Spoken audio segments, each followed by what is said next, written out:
નમસ્કાર વિદ્યાર્થી મિત્રો, હું જિગ્નેશ પટેલ આપનું મારી યુટ્યુબ ચેનલ પર હાર્દિક સ્વાગત કરું છું। આજે આપણે ધોરણ 12 કોમર્સની અંદર વિષય આપણો નામાના મૂળ તત્વ એકાઉન્ટ એની બીજા નંબરની ચોપડી અને પહેલા નંબરનું ચેપ્ટર શેર મૂડીના હિસાબો તેના વિશે અભ્યાસ કરવાનો શરૂ કરીએ। અભ્યાસ કરવાનો શરૂ કરતા પહેલાં આ ચેપ્ટરમાંથી બોર્ડની પરીક્ષામાં કઈ રીતે પૂછાય છે તેની સમજ મેળવી લઈએ। સેક્શન એ એક એમસીક્યુ આવશે 1 માર્ક્સનો। સેક્શન બી અતિ ટૂંકો પ્રશ્ન, એક પ્રશ્ન આવશે 1 માર્કનો। સેક્શન ઈ ધ્યાન રાખજો, સૌથી ઇમ્પોર્ટન્ટ, એક દાખલો આવશે 8 માર્કનો, પણ એમાં તમને ઓપ્શન મળશે।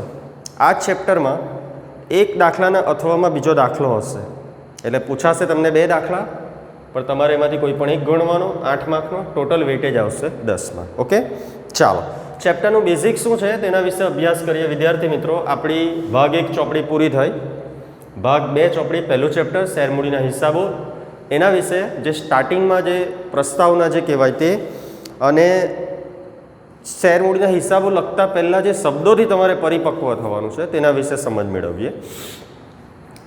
ઔદ્યોગિક ક્રાંતિએ વેપાર ધંધાના સ્વરૂપમાં ઘણા પરિવર્તન કર્યા। ઓકે, તો એ પરિવર્તન આવવા પાછળના તત્વો કયા? તો 3 તત્વો છે: વિરાટ મૂડીરોકાણ, વિશાળ કાર્યક્ષેત્ર અને વિપુલ જોખમો।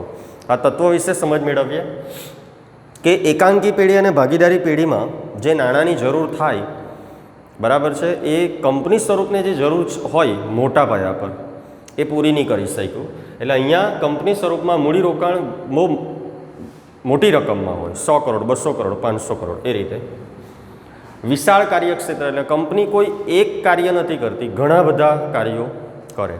આપણે બીએની અંદર 12 કોમર્સમાં ભણીએ છીએ વાણિજ્ય વ્યવસ્થામાં, મુખ્ય ઉદ્દેશ અને આનુષંગિક એટલે કે ગૌણ ઉદ્દેશ, બરાબર, એ રીતના કાર્યક્ષેત્ર પણ વિશાળ આવે। કંઈ એક પ્રોડક્ટ નથી બનાવતી, ઘણી બધી પ્રોડક્ટ બનાવે। હવે આટલું બધું તમે જોખમ આવે જ જ્યારે વિશાળ મૂડીરોકાણ હોય ને કાર્યક્ષેત્ર વિશાળ હોય, તો જરૂરી નથી કે આપણે સફળ જ થઈશું, નિષ્ફળતા પણ મળે। તો ઘણા બધા જોખમો જે તત્વો છે, બરાબર, એની સાથે સાથે નવા ઉદ્યોગોની રચના થતી ગઈ।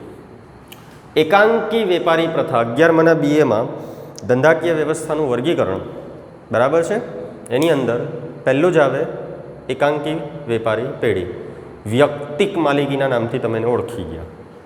તો એવી એકાંકી વેપારી પ્રથા અને ભાગીદારી પેઢીના સ્વરૂપોની તુલનાએ એક એવા સ્વરૂપની જરૂરિયાત ઉપસ્થિત થઈ જે આ 3 તત્વોનો સમાવેશ કરે, બરાબર।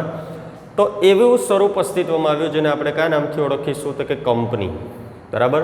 કંપની એ કાયદા દ્વારા અસ્તિત્વમાં આવે, બરાબર, એટલે કુદરતી, તમારી ને મારી જેવું કુદરતી વ્યક્તિત્વ નથી ધરાવતું, બરાબર, એ કૃત્રિમ વ્યક્તિત્વ ધરાવે। એટલે આ વાક્ય પર ધ્યાન રાખજો, કંપની એ કાયદા મુજબની કૃત્રિમ વ્યક્તિ છે। કાયદા વિશે હવે પછીના ટોપિકમાં આપણે ચર્ચા કરીશું જ હમણાં।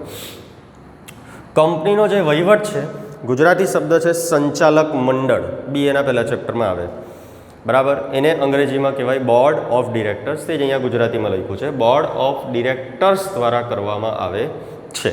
ઓકે વિદ્યાર્થી મિત્રો, ચાલો આગળ જઈએ। ભારતમાં સૌ પ્રથમવાર, પહેલી વાર આ કંપનીઓ માટે એક અલગ કાયદો બનાવવામાં આવ્યો, જે 1956માં એનું નિર્માણ થયેલું, એટલે 1956માં બન્યો, જે કંપની ધારો 1956 તરીકે ઓળખવામાં આવે, અંગ્રેજીમાં કંપનીઝ એક્ટ 1956 બોલાય। ઓકે, પણ એ પણ જૂનો થઈ ગયો, એમાં પણ થોડાક આ દાયકાઓ વીતે એટલે એની અંદર અપડેટ કરવું પડે, બરાબર। તો હાલમાં ભારત સરકાર દ્વારા જૂના કંપનીના કાયદામાં ફેરફાર કર્યા, નવાની જરૂર હતી તે ઉમેર્યા, જૂના જે અપ્રસ્તુત થઈ ગયા એને એલિમિનેટ કર્યા, કાઢી નાખ્યા, એટલે જરૂરી ફેરફાર કરીને નવો કાયદો કંપની ધારો 2013, જેને અંગ્રેજીમાં કંપનીઝ એક્ટ 2013 તરીકે ઓળખવામાં આવે, એ અમલમાં આવેલો છે। અહીંયા આ જે સમજાવ્યું એની સાથે સાથે બીજી એક સમજ આપો કે વિદ્યાર્થી મિત્રો, તમારે 2013ની જોગવાઈઓ જ ભણવાની અને એના જ નિયમો યાદ રાખવાના। ઓકે, કંપનીના પ્રકાર 3 રીતે પડે વિદ્યાર્થી મિત્રો। આ પહેલો પ્રકાર આપ્યો છે જેમાં કાયદા દ્વારા સ્થાપિત કંપની કે કોર્પોરેશન આવે, પછી નોંધાયેલી કંપની આવશે, ત્યાર પછી કંપની ધારા 2013 મુજબ કંપનીના પ્રકાર પડે, તે છે। નેક્સ્ટ વિડીયોની અંદર જવાબદારી અનુસાર કંપનીના કેટલા પ્રકાર પડે જવાબદારીના દૃષ્ટિકોણથી તેના વિશે સમજ મેળવવાની છે. તો સ્ટાર્ટ કરીએ કંપનીના પ્રકારમાં. પહેલાં કઈ રીતના પ્રકાર પડે તો કાયદા દ્વારા સ્થાપિત કંપની કે કોર્પોરેશન આવું લખ્યું છે. તો એમાં ધ્યાન રાખજો, કેન્દ્ર સરકારનો હિસ્સો હોય અથવા રાજ્ય સરકાર, બરાબર, હિસ્સો નહીં, પણ એમાં સંસદ સભા, લોકસભા, વિધાનસભાની અંદર જઈને કાયદા દ્વારા ખરડો પસાર કરવામાં આવે, બરાબર છે. એના દ્વારા જે કંપનીની સ્થાપના કે કોર્પોરેશનની સ્થાપના થાય એને કાયદા દ્વારા સ્થાપિત કંપની કે કોર્પોરેશનના નામથી ઓળખવામાં આવે. બીએની અંદર આ નામથી તમે વાકેફ છો. ગુજરાતીમાં કહેવાય ભારતીય જીવન વીમા નિગમ. અંગ્રેજીમાં એલ એટલે લાઈફ, આઈ એટલે ઇન્સ્યોરન્સ, સી એટલે કોર્પોરેશન ઓફ ઇન્ડિયા. એ આનું ઉદાહરણ છે. 11માના બીએની અંદર આને તમે સનદી કંપની તરીકે ઓળખી ગયા. બસ આ એ જ છે. ઓકે, નેક્સ્ટ ટોપિક પર જાઓ. નોંધાયેલી કંપની. જે કંપની ધારો 1956 કે કંપની ધારો 2013 મુજબ નોંધાયેલી હોય ને નોંધાયેલી કંપની કહેવાય. 11મામાં આના વિશેની વ્યાખ્યા કેવી હતી બીએમાં? તો કે અત્યારના હાલના કાયદા હેઠળ એટલે 2013ના કાયદા હેઠળ અથવા તેની અગાઉના કાયદા હેઠળ એટલે 1956ના કાયદા હેઠળ નોંધાયેલી કંપનીને નોંધાયેલી કંપની કહેવાય. બરાબર, આ એ જ છે. હાલમાં ભારતમાં મોટાભાગની કંપનીઓની સ્થાપના આ પ્રકારે થયેલી જોવા મળે. ઓકે વિદ્યાર્થી મિત્રો, આ પહેલો પ્રકાર ભણી ગયા આપણે. હવે આપણે પ્રકાર ભણવાના ભારતીય કંપની ધારો 2013 મુજબ કંપનીના પ્રકારો. એના બે પ્રકાર છે, ખાનગી કંપની અને જાહેર કંપની. ખાનગી કંપની વિશે સ્ટાર્ટ કરીએ.